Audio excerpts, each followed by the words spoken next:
अस्सलाम वालेकुम रहमतुल्लाहि वबरकातुहू। स्टूडेंट्स, क्या हाल है आपका? कैसे हैं? कैसी छुट्टियां गुजरी हैं आप सबकी? बीच में ईद भी आई है। ईद मुबारक आप सबको बहुत बहुत।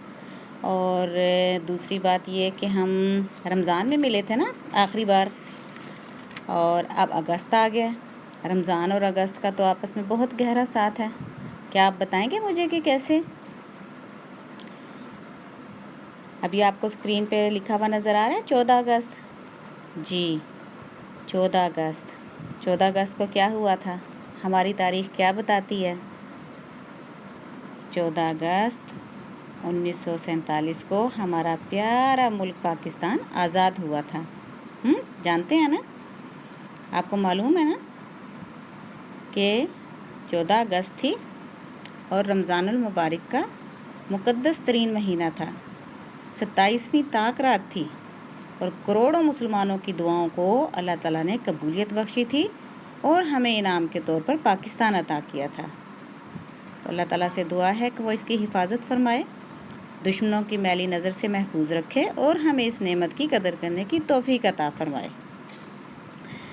अल्लाह ताला हम सब के दरमियान उसी तरह का इत्तेहाद पैदा फरमाए जैसे आज से 73 साल पहले हिंदुस्तान के मुसलमानों ने आपस में किया था और ये पाकिस्तान हासिल किया था।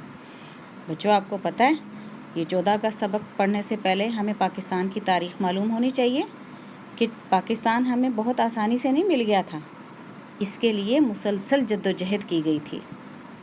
अल्लाह ताला ने कायदे आज़म के हाथों से इसकी बुनियाद रखी और इसको हमेशा के लिए अपनी रहमत के साए में ले लिया।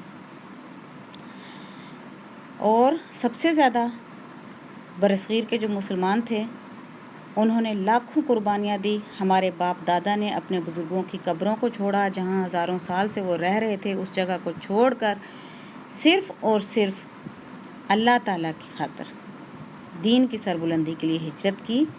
और उस दौरान में तकरीबन 24 लाख इंसानी जानों का नजराना पेश किया था हमारे बुज़ुर्गों ने, हिंदुस्तान के जो मुसलमान थे उन्होंने। तो अब हमारे लिए क्या सबक है इसके अंदर? कि हमने इस मुल्क की हिफाजत करनी है। उस वक़्त बहुत मुश्किल थी, कश्ती पाकिस्तान की डूब रही थी, समझ लें कि अल्लाह ताला ने इसको सहारा दिया।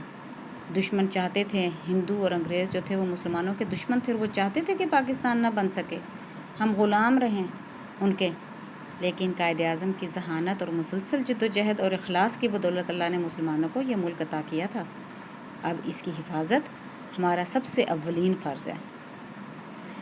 और ये याद रखना है हमेशा कि एक हुए थे तो बना था पाकिस्तान, अब एक रहेंगे तो रहेगा पाकिस्तान। ठीक है? और हमारे बुज़ुर्गों की आवाज़ें हमेशा हमें सुनाई देनी चाहिए, जो उन्होंने कहा कि हम लाए हैं तूफ़ान से कश्ती निकाल के, इस मुल्क को रखना मेरे बच्चों संभाल के। तो चलिए अब इसी तनाज़र में हम पाकिस्तान के बारे में पढ़ते हैं कि 14 अगस्त को होता क्या है। ये आपका सबक है 14 अगस्त। ठीक है, ये देखिए 14 अगस्त आपको नज़र आ रहा है। 14 अगस्त का दिन था, हर तरफ खुशियों का समा था। समा कहते हैं बेटा, ये देखें आपको समा नज़र आ रहा है, ये देखें, ये मैंने बड़ा किया। समा था यानी मंज़र नज़र आ रहा था, दिखाई दे रहा था। ठीक है, हर घर झंडियों और पाकिस्तानी परचम से मुज़य्यन था, सजा हुआ था। छोटे छोटे मासूम गुलाब की तरह खिलते हुए बच्चे अपने चेहरों पर मुस्कान लिए, यानी मुस्कुराहट थी बच्चों के चेहरों के ऊपर।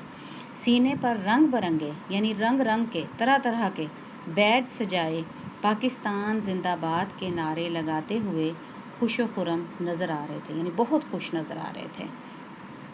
शहर में हर तरफ जलसे जुलूस का शोर बरपा था, यानी शोर सुनाई दे रहा था। कहीं पार्टियां मनाई जा रही थीं तो कहीं सालगिरह के केक काटे जा रहे थे। बाबा दीनू हमारे मोहल्ले की बुजुर्ग तरीन शख्सियत थे। अब ये बाबा दीनू का जिक्र हो रहा है, ठीक है।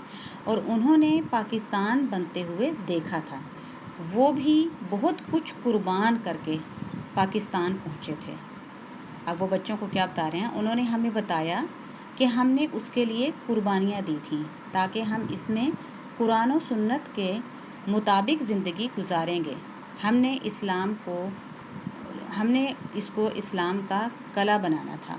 بچوں، آج میرے ساتھ عہد کرو۔ عہد کہتے ہیں وعدہ کرنے کو، کہ ہم اس کی ترقی اور سلامتی کے لیے تہ دل سے، یعنی دل کی گہرائیوں سے، سچے دل سے کام کریں گے۔ اسلام اور پاکستان کے استحکام کے لیے ہر دم کوشش کریں گے، یعنی ہر پل، ہر لمحہ۔ استحکام ہوتا ہے بیٹا، یہ دیکھیں اب میں آپ کو بتاتی ہوں، یہ لفظ ہے استحکام۔ استحکام کا مطلب ہوتا ہے مضبوطی، پائیداری کے لیے، ٹھیک ہے؟ کہاں ہر دم کوشش کریں گے۔ بابا دینو بولتے جا رہے تھے، آنسو ان کی آنکھوں سے موسلا دھار بارش۔ اب یہ لفظ دیکھیں، موسلا دھار، سین استعمال ہوا ہے اس کے اندر، ٹھیک ہے؟ موسلا کا مطلب ہوتا ہے لگاتار، جس میں کوئی وقفہ نہ ہو، کوئی بریک نہ ہو۔ موسلا دھار بارش کی طرح برس رہے تھے، یعنی گر رہے تھے۔ پھر وہ اپنے ہاتھ کو آگے کر کے بولے، میرے بچوں، آج میرے ساتھ عہد کرو، یعنی وعدہ کرو کہ اس پاکستان کو اس طرح بنائیں گے جس کا اقبال نے خواب دیکھا تھا، جس کی تعبیر قائد اعظم نے کی تھی، جس کے لیے ہم نے اتنی قربانیاں دی تھیں۔ وعدہ کرو کہ اسے اسلام کا قلعہ بنا کر ہی رہیں گے۔ ہم نے بابا کے ہاتھ پر ہاتھ رکھ دیے، کیونکہ آج تو تجدید عہد کا دن تھا، یعنی عہد کو دہرانے کا دن تھا۔